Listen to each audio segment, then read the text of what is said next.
हमारी पार्टी सबसे बड़ी पार्टी उभर करके आई 2024 में, और उसका परिणाम यह है कि हमें वो फेस करना पड़ रहा है एसआईआर। जहां चुनाव सुधार की जरूरत है, चुनाव आयोग को अपने आप में एसआईआर कराना चाहिए कि 5 करोड़ वोटरों को दोबारा फॉर्म भरना पड़ेगा। अगर बीएलओ ये गलती कराएगा और बताएगा, बीएलओ को ट्रेनिंग ही नहीं दी। गोवा में जो घटना हुई बहुत दुखद। हालांकि लोकसभा में कल वंदे मातरम था, तो हम लोग भी ये बात सोचते थे कि वंदे मातरम हमारे लिए ज्यादा इमोशनल है कि गोवा में जो घटना हुई है वो ज्यादा इमोशनल है हमारे लिए। खैर, इस तरह का निग्लिजेंस, खासकर इस तरह के रेस्टोरेंट या इस तरह की जो संस्थाएं बन रही हैं, उसमें इतनी बड़ी घटना हो जाए तो जिम्मेदार सरकार और जो नियम बने हैं वो है जिम्मेदार। और उसके बाद अगर इस तरह से लोग भाग जाएं तो और गंभीर विषय बन जाता है। हालांकि सीमाएं भारतीय जनता पार्टी के पास हैं, उन्हीं की जिम्मेदारी सुरक्षा रखना, नियम कानून उनके पास है, उन्हें कार्रवाई करनी चाहिए, उन्हें पकड़ना चाहिए।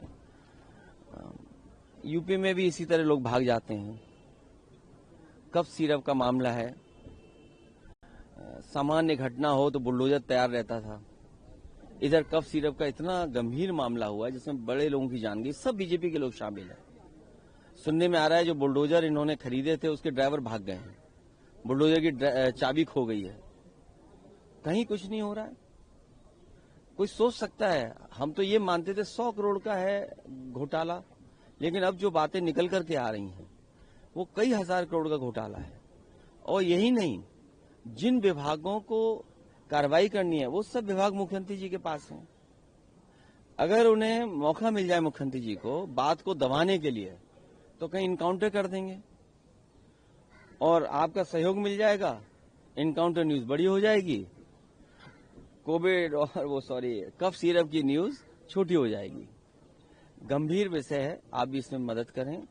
ये भागने वाले लोग भारतीय जनता पार्टी भगाती है। इलेक्टोरल रिफॉर्म के ऊपर चर्चा होनी है यार। इलेक्शन रिफॉर्म पर जो डिबेट होनी है उसमें आप क्या पार्टिसिपेट कर रहे हैं और क्या? हमारी पार्टी सबसे बड़ी पार्टी उभर करके आई 2024 में, और उसका परिणाम यह है कि हमें वो फेस करना पड़ रहा है एसआईआर के बारे में। और आप लोगों को अगर याद हो, जब अयोध्या का चुनाव हुआ था मिल्कीपुर का, मैंने बाकायदा नाम पढ़े थे आपके सामने और नाम पढ़ करके बताया था कि ये अधिकारी हैं जिनकी वजह से हम चुनाव हारे हैं। जहां चुनाव सुधार की जरूरत है, चुनाव आयोग को अपने आप में एसआईआर कराना चाहिए कि आखिरकार ये गलतियां कमियां कैसे छूट गई। तो अभी असली एसआईआर अगर किसी का होने की जरूरत है तो वो चुनाव आयोग की खुद है। रिफॉर्म डिफॉर्म कैसे हो गया? डिफॉर्म किसके कारण हुआ? क्या अपॉइंटमेंट में गलतियां हुई हैं, या जो लोग उसमें बैठे हैं वो निष्पक्ष नहीं हैं? उसी के कारण हमें डिफॉर्म का फिर रिफॉर्म लाना पड़ रहा है। आखिरकार ये कमियां कहां से आई? और यूपी में सुनने में आया है जो ऐप इन्होंने बनाया, ऐप का मुझे नहीं पता किसने बनाया है, ऐप तो बीजेपी बता सकती है कि ऐप किसने बनाया होगा। जो मैपिंग का तरीका अपनाया इन्होंने ऐप के माध्यम से, सुनने में आ रहा है कि 5 करोड़ वोटरों को दोबारा फॉर्म भरना पड़ेगा। ये सामान्य घटना नहीं है उत्तर प्रदेश की। अगर 5 करोड़ लोग दोबारा फॉर्म भरेंगे तो सोचो कितने तकलीफ और परेशानी में लोग होंगे। अभी रामपुर की घटना आई है, हमारे यहां तो ये भी है ना कि अगर आपको थाना चाहिए तो इनकाउंटर कर दो, अगर आपको बड़ा थाना चाहिए तो हाफ इनकाउंटर कर दो, और अगर पैसे वाला थाना चाहिए तो लगड़ा इनकाउंटर कर दो। रामपुर में जो मां ने फॉर्म भरे हैं अपने बेटों के जो बाहर थे, ये बात स्वीकार कर रहे हैं कि बाहर थे बेटे, और परिवार के लोग फॉर्म भर सकते हैं। अगर बीएलओ ये गलती कराएगा और बताएगा, बीएलओ को ट्रेनिंग ही नहीं दी, मैं ये दावे के साथ कह सकता हूं किसी भी बीएलओ को कोई ट्रेनिंग नहीं दी गई। बीएलओ को ये नहीं पता है फॉर्म कौन सा देना है।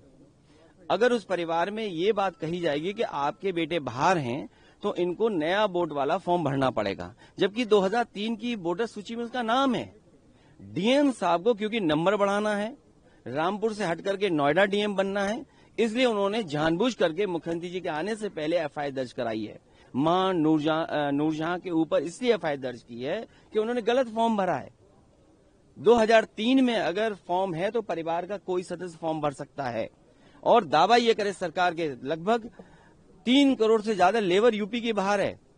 महाराष्ट्र में तो एसआईआर नहीं हो रहा। हमारे यूपी के लोग न जाने कितने महाराष्ट्र में हैं। दिल्ली में एसआईआर नहीं हो रहा। बहुत सारे लोग यूपी के दिल्ली में हैं।